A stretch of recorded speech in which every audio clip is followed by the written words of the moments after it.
Antes mesmo de eu nascer, eu já estava nos Três Tambores. Me chamo Rebeca Ongro, sou competidora dos Três Tambores e hoje eu tô aqui pra te contar a minha trajetória nesse esporte. A minha trajetória nos Três Tambores começou com a minha mãe, quando ela tinha mais ou menos uns 15 anos, 16. Ela também competia Três Tambores, junto com uma amiga dela chamada Especial Luna. Quando eu tinha mais ou menos uns 4, 5 anos, eles decidiram me levar pra andar de cavalo pela primeira vez. Acho que foi a primeira vez que eu tive contato com os cavalos. Vou deixar uma foto aqui pra vocês. Foi a primeira vez que eu montei. Depois de um tempo, a gente comprou o Apollo, que foi meu primeiro cavalo, que eu vou deixar a foto dele aqui pra vocês também, que é esse cavalo aqui. Comecei a montar, mas só que negócio só pra passeio, porque eu era bebê, eu não sabia nem o que eu tava fazendo ali em cima, eu só ia. Só que nesse meio tempo da gente deu mexendo com os cavalos e tudo mais, eu descobri que eu tenho alergia ao cavalo.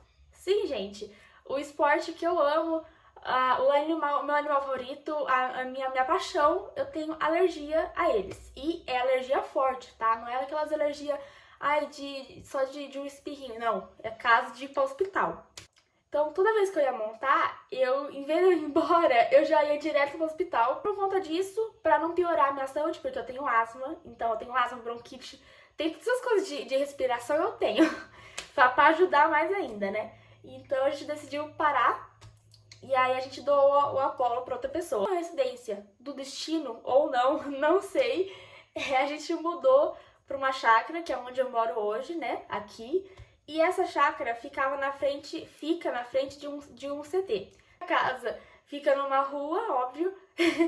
E na rua de baixo já era esse CT, que hoje em dia não tem mais, eles mudaram de lugar. Mas eu não sei o que aconteceu, me deu vontade de começar a andar de cavalo de novo e falei, mãe, eu quero andar de cavalo. Aí ela falou, não, beleza, a gente vai levar você pra fazer uma aula experimental. Isso eu tinha 11 anos, tá? Hoje em dia eu tô com 15 anos. Aí eu fiz a aula, comecei a montar mais, comecei a gostar e aí a gente pegou e comprou um cavalo. Comprou esse aqui, que é o Spirit.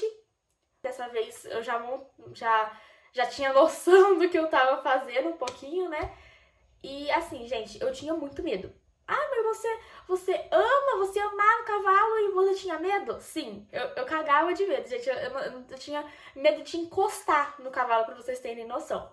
Eu não sabia selar, não sabia fazer um simples de um trote elevado, não sabia galopar, não sabia amarrar um cabresto, eu não sabia amarrar um cabresto. Então assim, era coisa bem feia a situação mesmo. A gente vendeu esse Spirit, esse cavalo, por conta de umas coisinhas lá, e comprou o Cara Branca, que é esse cavalo aqui. O Cara Branca foi um cavalo que me ingressou, não sei como é que fala, não sei nem se eu falei certo, mas quem me colocou ali no mundo do cavalo, no mundo do tambor, foi o Cara Branca. Tive uma oportunidade pra ir pra outro CT e a gente mudou de CT. A gente foi pro CT do Rubens Cândido, que foi onde eu comecei a ter aquela paixão mesmo pelo tambor. Essa aqui foi minha primeira aula.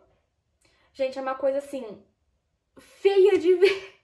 Mas também, gente, início de tudo, eu não sabia fazer nada. Como eu falei, eu não sabia selar, eu não sabia amarrar um cabresto, que é a coisa mais simples do mundo, eu não sabia fazer.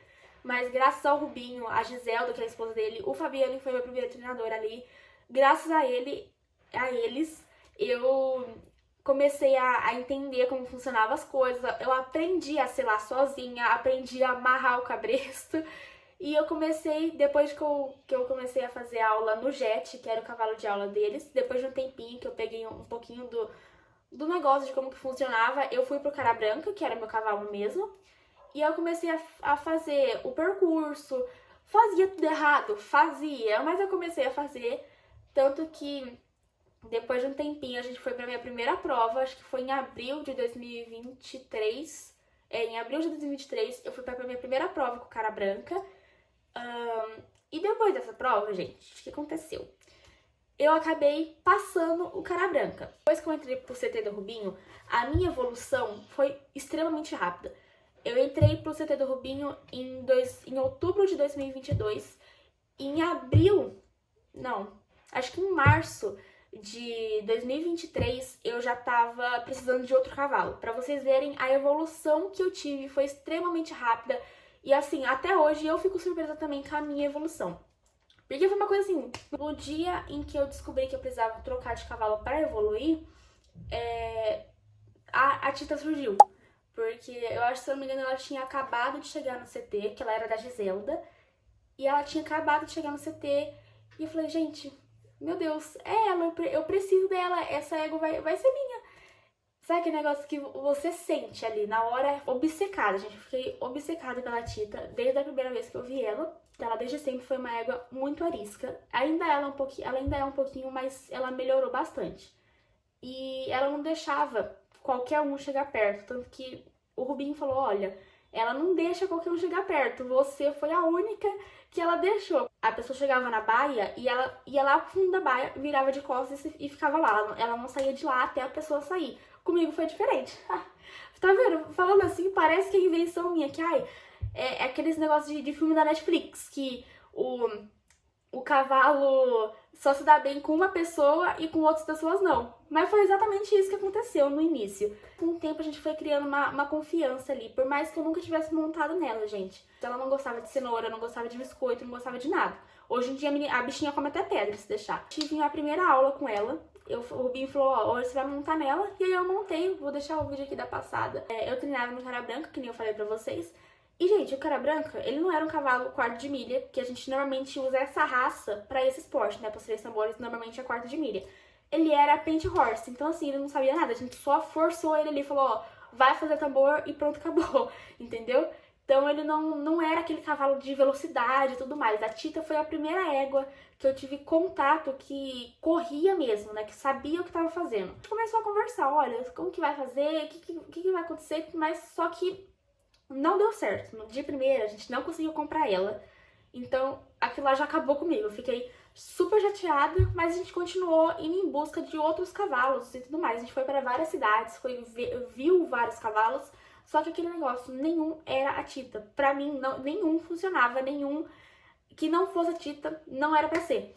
E aí, teve uma vez que eu fui montar e eu fui pegar o cara branco, o Rubinho falou, não, vai montar na Tita hoje. Depois que eu acabei o treino, gente, o Rubinho entregou a Tita na mão e falou assim, é sua. Eu falei, oi? Eu falei, quê?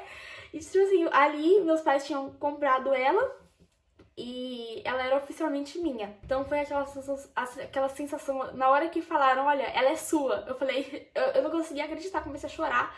Ai, gente, deixa eu contar um negócio agora que eu lembrei. Teve uma vez, acho que na minha segunda passada com ela, que eu passei tocando mesmo, eu chorei no final da passada. Tipo assim, eu parei na cerca e comecei a chorar. E ela nem era minha ainda. Tita é a égua dos meus sonhos. É a égua que tá realizando diversos sonhos meus. É com ela que eu tô crescendo, que eu estou evoluindo. E a gente formou um conjunto assim, encaixou de primeira. Desde a primeira vez que a gente montou, encaixou um conjunto. E hoje em dia a gente só acertou mais ainda, intensificou ele mais ainda.